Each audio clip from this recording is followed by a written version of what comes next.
Hello friends, आप सब कैसे हैं। आप सभी का स्वागत है। आज के इस क्लास में हम आपके लिए लाए हैं क्लास 12 का केमिस्ट्री, जिसमें 5 नंबर के आपके एक प्रश्न है जिसका नाम है डाईएथिल ईथर।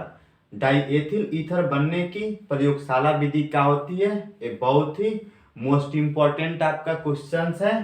तो आइए आज के क्लास में इस टॉपिक को हम लोग बहुत ही ध्यान से और एक एक बातों को समझेंगे कि जो डाईएथिल ईथर होता है यह प्रयोगशाला में किस प्रकार से बनता है और डाईएथिल ईथर को बनाने की विधि क्या है, इसका भौतिक गुण क्या है और इसका रासायनिक गुण क्या है।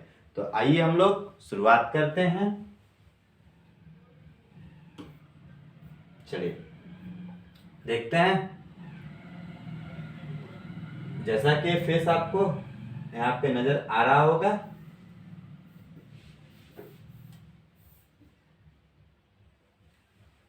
कि किस प्रकार से प्रयोगशाला में डाईएथिल ईथर बनता है। तो सबसे पहले ये आपको फिगर नजर आ रहा होगा। फिगर में आपको यह एक प्रकार का सबसे पहले ये स्टैंड नजर आ रहा है और यहाँ पे एक गोल पेदी वाला एक फ्लास्क है जिसको हम लोग आसवन फ्लास्क के नाम से जानते हैं। इसी आसवन फ्लास्क में हम लोगों ने एथिल एल्कोहल मिलाया है और इसके साथ ही सांद्र H2SO4 जिसको सल्फ्यूरिक एसिड के नाम से जानते हैं, इसमें हमने मिला दिया। यहाँ पर आपका ये वाला जो भाग दिखाई दे रहा है ये बालू उष्मक है और बालू यहाँ पे रख देते हैं और यहाँ पे नीचे एक आपका बर्नर होता है और इसी की सहायता से ये बालू को हम लोग गर्म करते हैं। तो आसवन फ्लास्क में जो हम लोग एथिल एल्कोहल और सल्फ्यूरिक एसिड को मिलाते हैं ये धीमे धीमे क्या होता है, गर्म होने लगता है। आपका ऊपर यहाँ पे थर्मामीटर लगा हुआ है और यहाँ पर ये जब गर्म होगा तो यहाँ पे देखिए ये गर्म तो हो ही रहा है, लेकिन इस बिंदु पर यहाँ पे एथिल एल्कोहल को रखा गया है। अभी बालू उष्मक के माध्यम से जैसे जैसे बनता है आपका डाईएथिल ईथर, तो यहाँ पे जल होता है, ये जल संघनित्र होता है और यहाँ पे एडाप्टर होता है और ये जो जब ये बनता है डाईएथिल ईथर तो गर्म होता है, तो संघनित्र में जाता है और यहाँ पे ये ठंडा जल है, इसके माध्यम से ही ठंडा होता है और धीमे से आ जाता है कहाँ पर, ये आपकी ये ग्राही है और आकर के ये जो आपको पात्र नजर आ रहा है इसी पात्र में ईथर आपका तैयार हो जाता है। तो ये ईथर है और ये आपकी क्या होती है, वाष्प होती है। प्यारे बच्चों, इसको हम लोग समझते हैं। अभी तो हमने फिगर के कंसेप्ट को जाना, ये क्या होते हैं। सबसे पहले प्रयोगशाला में इसे बनाने के लिए सर्वप्रथम एक गोल पेदी के आसवन फ्लास्क में, यह गोल पेदी है जिसका ये आपका आसवन फ्लास्क है, इसमें एथिल एल्कोहल को और सल्फ्यूरिक अम्ल के मिश्रण को 2:1 के अनुपात में लेकर के बालू उष्मक की सहायता से गर्म करते हैं। यानी आपका ये जो सल्फ्यूरिक जो एथिल एल्कोहल है और सल्फ्यूरिक एसिड है इसको 2:1 के अनुपात में 2:1 के अनुपात में बालू उष्मक की सहायता से क्या करेंगे, गर्म करते हैं। जब गर्म करते हैं तो इसका जो टेम्परेचर होता है वह 140 डिग्री सेंटीग्रेड से 40 डिग्री सेंटीग्रेड होता है और इसी पर गर्म करने से ईथर बर्फ के जल में रखे ग्राही पात्र में एकत्रित होने लगता है। जैसे जैसे 140 डिग्री सेंटीग्रेड के टेम्परेचर पर इसको हम लोग 2:1 के अनुपात में एथिल एल्कोहल और सल्फ्यूरिक एसिड को गर्म करते हैं तो हमारा धीरे धीरे डाईएथिल ईथर बनने लगता है। यह जाकर के इस यहाँ पे आपने देखा ग्राही पात्र में क्या होता है, एकत्रित होने लगता है। इस प्रकार से प्राप्त ईथर में सल्फ्यूरिक अम्ल एल्कोहल, अल्कोहल नहीं होता है, एल्कोहल तथा जल की अशुद्धियां होती हैं। इन अशुद्धियों को दूर करने के लिए हम लोग इसमें क्या मिलाते हैं, कास्टिक सोडा का विलयन मिलाते हैं, कास्टिक सोडा का विलयन तथा कैल्शियम क्लोराइड के विलयन का प्रयोग करते हैं। तो प्रयोग करने से इसमें डाईएथिल ईथर में जो आपकी अशुद्धियां होती हैं वो दूर हो जाती हैं। तो आपको अगर प्रयोगशाला विधि पूछेगा तो इतना प्रोसेस आपको लिख करके एग्जामिनर को समझाना पड़ेगा। अब आइए बच्चों, आपने ये जाना अभी बनाने की विधि। आगे जानते हैं कि यही जो आपका डाईएथिल ईथर होता है, इसी डाईएथिल ईथर को प्रयोगशाला में किस प्रकार से तैयार किया जाता है। अगर प्रयोगशाला में तैयार करने की बात की जाए तो यहाँ पे देख पा रहे होंगे ये आपकी कौन सी विधि है, एक प्रयोगशाला विधि है। अब इसमें इस विधि में क्या होगा बच्चों, इस प्रयोगशाला विधि में होता क्या है कि कैसे तैयार करेंगे इसको। तो प्रयोगशाला में एथिल एल्कोहल और सांद्र सल्फ्यूरिक अम्ल को सबसे पहले हम लोग 140 डिग्री सेंटीग्रेड तक गर्म करने से क्या होता है, धीमे धीमे हम लोग का डाईएथिल ईथर प्राप्त होने लगता है।